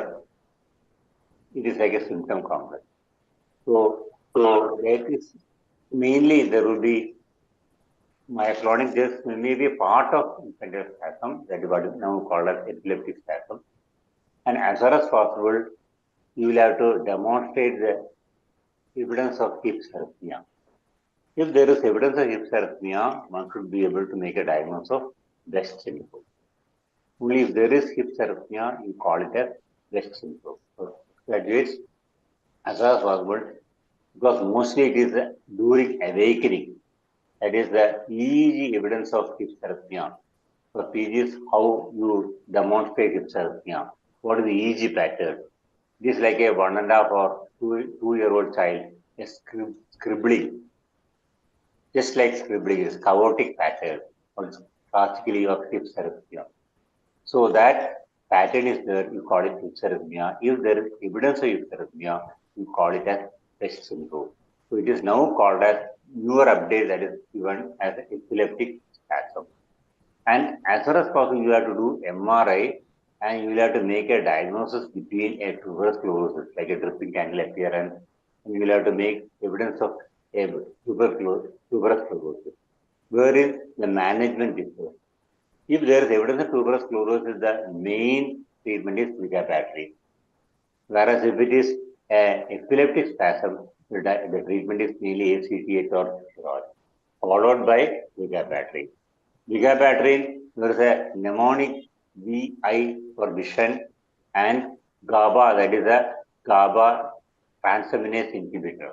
For PGs, that is a mnemonic vigabatrin, that is mainly the hazard or the toxicity is vision, and it is a GABA transaminase inhibitor. That is the mechanism of action, GABA transaminase inhibitor. Just wanted to add this. Okay. Anyway, it was very exhaustive, very well discussed. Thanks to Dr.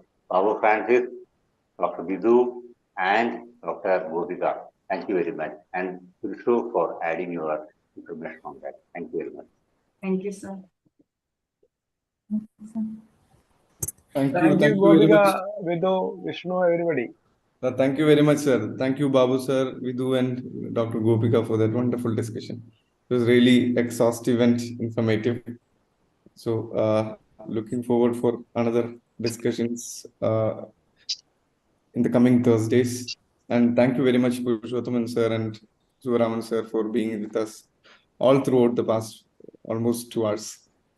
So thank you very much all for being with us today. So shall we wind up, Babu sir? Yes, yes. Thank you. Good night to all. Thank you. Good night. Thank Good night. you. Thank you.